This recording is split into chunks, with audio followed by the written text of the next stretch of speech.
उपमुख्यमंत्री अजित पवार यांच्या विमानाचा अपघात झाल्याची धक्कादायक माहिती समोर आली आहे। अजित पवार बारामतीच्या दौऱ्यावर असताना ही घटना घडली। जिल्हा परिषद निवडणुकीच्या प्रचारासाठी अजित पवार आज बारामतीमध्ये दाखल होणार होते। बारामतीत आज जिल्हा परिषदेच्या निवडणुकीनिमित्त अजित पवारांच्या सभा आयोजित करण्यात आली होती। त्यासाठी अजित पवार गेले होते। गोजुबावी इथे विमान उतरत असताना हा अपघात झाला। आगामी जिल्हा परिषद आणि पंचायत समिती निवडणुकांच्या प्रचारासाठी अजित पवार आज आपल्या बालेकिल्ल्यात म्हणजेच बारामतीच्या दौऱ्यावर होते। आज दिवसभरात त्यांच्या 4 भव्य सभांचं आयोजन करण्यात आले होते। या नियोजित दौऱ्यासाठी ते सकाळी विमानानं बारामतीला पोहोचले, मात्र विमानतळावर उतरत असताना लँडिंग दरम्यान हा भीषण अपघात झाला।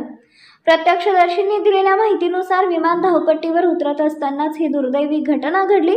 विमान कोसळताच त्यानं पेट घेतल्यानं ते संपूर्ण जळून खाक झाले।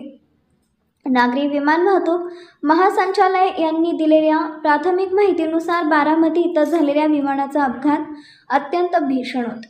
या विमानात महाराष्ट्राचे उपमुख्यमंत्री अजित पवार यांच्यासह एकूण 5 व्यक्ती होत्या। अजित पवार यांच्यासोबत त्यांचे एक PSO आणि एक सहाय्यक प्रवास करत होते। विमानाचं नियंत्रण करण्यासाठी 2 क्रू मेंबर्स ज्यात मुख्य पायलट आणि सहपायलट यांचा समावेश होता। DGCAनं दिलेल्या प्राथमिक माहितीनुसार या भीषण क्रॅश लँडिंगमध्ये विमानातील कुणीही वाचू शकलेलं नाहीये। विमानातील 5ही जणांचा या दुर्घटनेत मृत्यू झाल्याचं सांगण्यात येते। उपमुख्यमंत्री अजित पवार, विदीप जाधव, पिंकी माळी, कॅप्टन सुमित कपूर, कॅप्टन शांभवी पाठक अशी मृतांची नावं आहेत। अजित पवार यांच्यासारख्या ताकदीच्या नेत्याचा अशा अपघाती निधनामुळे राज्याच्या राजकारणात मोठी पोकळी निर्माण झाली आहे। ही बातमी वाऱ्यासारखी पसरताच बारामतीसह संपूर्ण महाराष्ट्रात शोक व्यक्त केला जातोय।